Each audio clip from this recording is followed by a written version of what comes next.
Hey, good morning. It's Patricia Murphy. It's Wednesday. This is Seattle Now. The Duwamish tribe has been fighting for federal recognition for 40 years. Last week, they filed a lawsuit in U.S. District Court to plead their case. The recognition would mean access to support for education and health care. We'll hear more about the lawsuit from the tribe's attorneys in a minute. But first, let's get you caught up. The King County Council voted to create a cannabis safety task force. The stores have a lot of cash and are frequent targets for armed robberies. The measure passed by the council yesterday brings the sheriff and prosecutor's offices together with cannabis retailers and community members to determine how to protect retailers and customers. The task force will also examine where nearly $5 million in tax revenue is being spent. That was funding that was cut from the sheriff's office during the latest budget cycle. Seattle and King County says it will close its Tukwila, Federal Way, and Auburn COVID-19 testing sites by June 1st, some even sooner. That's a good reminder to get in on the latest round of free COVID tests from the feds. Each household can order up to 8 tests at covidtests.gov. And testing before you hang out together is an easy way to stop the spread of COVID. And Seattle Parks and Recreation says Alki Beach and Golden Gardens will close at 10 p.m. for the summer, starting May 27th. The usual closing time is 11:30, but King 5 reports that the reduced hours are an attempt to stop dangerous and illegal behavior. Parks and Rec says they'll start hustling people out starting at 9:30. Regular closing hours will return in September. There are 29 federally recognized Indian tribes in the state of Washington, and late last week, the Duwamish tribe filed a lawsuit in the U.S. District Court to join their ranks. The Duwamish have been working for more than 40 years to get the federal government to recognize them. The status would allow the Duwamish to access the benefits granted to federally recognized tribes, like funding and support for education, healthcare, and human services. James Rasmussen is a Duwamish Tribal Council member and Duwamish River Community Coalition Superfund manager. He spoke at a press conference last week at the Duwamish Longhouse and Cultural Center in West Seattle. Since my grandfather's time, the Constitution that they put together was for the health and the welfare of Duwamish people. And that means the government, when we signed that treaty, was supposed to take care of health, welfare, and education. Those are the reason that we are looking for being recognized. That's it. Attorneys Bart Friedman and Ben Mayer are with the firm K&L Gates and serve as legal counsel for the tribe. Bart, Ben, thanks a lot. Really appreciate you taking the time. Oh, we're happy to be here. Absolutely. Thank you for having us. Ben, let's start with you. There's no dispute that the Duwamish are indigenous to this region, just like the Suquamish, Muckleshoot, Tulalip, and Snoqualmie. Why then, for more than 40 years, has the federal government rejected the tribe's request for recognition? Yes. So it all essentially boils down to treaty times. The government signed a treaty with the Duwamish tribe and has, not just for the last 40 years, but since 1855, failed to live up to that promise. The last 40 years have boiled down to a regulatory process that the department has unfairly and improperly applied against the Duwamish, and it's treated the Duwamish differently in that regulatory process. There are a host of reasons, but they've treated the Duwamish differently because it's a matrilineal tribe, and they've also failed to give the Duwamish an on-the-record hearing. Can you define what you mean when you say a matrilineal tribe? I think that's important. Sure, of course. Even the department recognizes that 99% of the Duwamish today descend from the historic treaty tribes from 1855.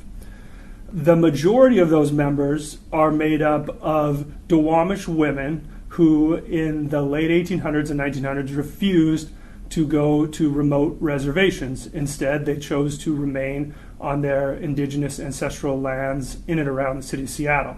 And in that time period, the department and government also had a policy of unfairly and incorrectly determining that when a Duwamish woman married a non-Indian man, that woman relinquished her tribal ancestry and membership. That policy has never been applied to Indian men. And so when I say matrilineal tribe, I mean the Duwamish continues to descend from the Duwamish women who remained in the ancestral territory of the Duwamish tribe. I just want to add a little bit to what Ben said. The Duwamish really were at ground zero for the impact of civilization, the settlement by Western settlers, right? I mean, when you think about these kind of bureaucratic regulations that the department has created to try to evaluate these, an example is, are you living together at the place where you historically lived?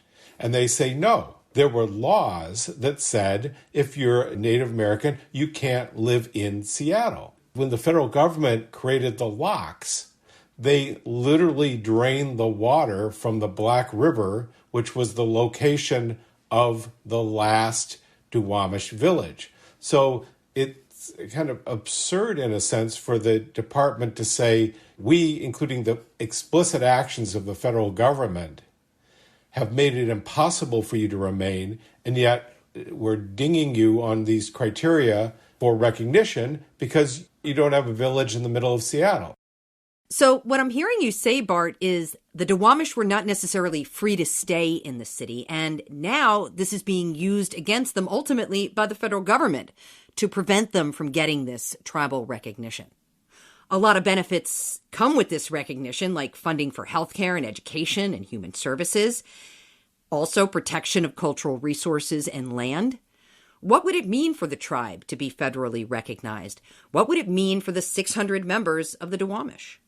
During the pandemic, many of federally recognized tribes were able to share immunizations and other things like that with their communities. The Duwamish didn't have any of those healthcare benefits, and tragically, members of that community died during it. So it's this community that has sort of survived against all odds in really kind of heroic ways, and both on a cultural level, community level, the ability to enhance that sense of identity and not to be continually told, you don't exist, are just some examples, I think, of ways in which that recognition is so important.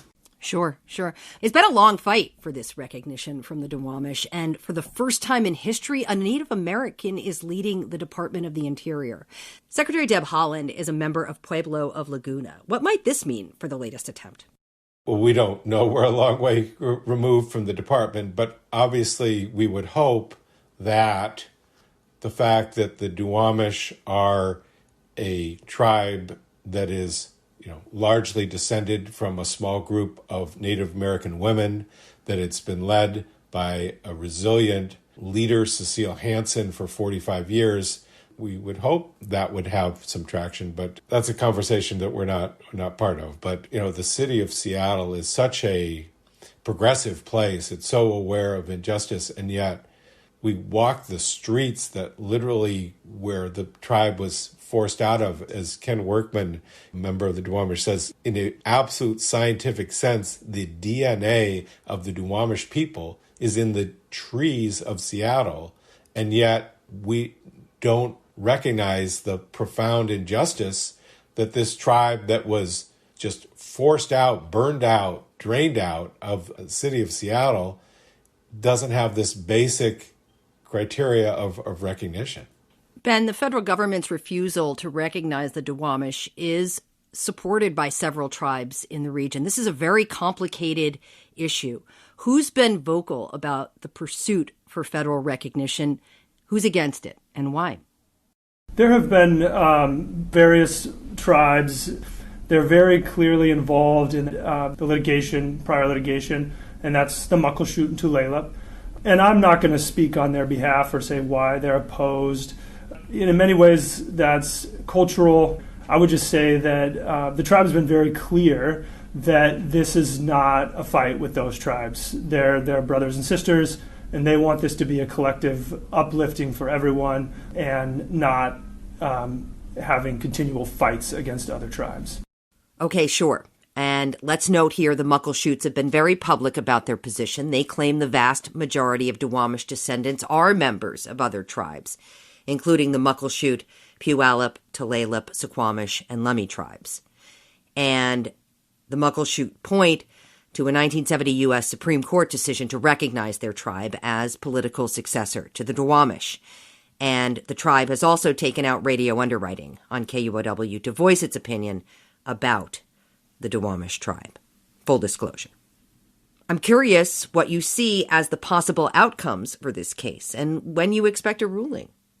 Sure. Well, it's easy to overlook the fact that the Duwamish actually are recognized by the United States and have been continuously. And so if there's one core thing we want to prove here, it's that, in fact, we think we're entitled to recognition right now.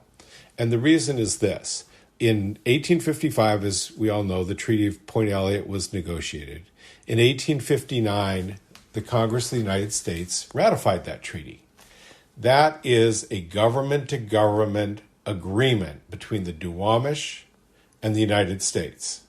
And the case law and statutes are super clear that when Congress acts to recognize a tribe, the Department of Interior does not have authority to overturn that. The only party that can terminate that action is Congress.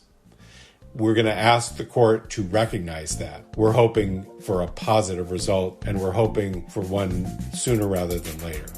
Bart Friedman and Ben Mayer are with Seattle law firm K&L Gates and serve as the legal counsel for the Duwamish tribe. Really appreciate your time. Thank you for hashing this out with us. You're welcome. Thank you for having us. Thank you. Thanks for listening. Jenny Cecil Moore produced today's show with help from Diana Opong and Brandy Fullwood. Matt Jorgensen does our theme music. I'm Patricia Murphy. See you tomorrow.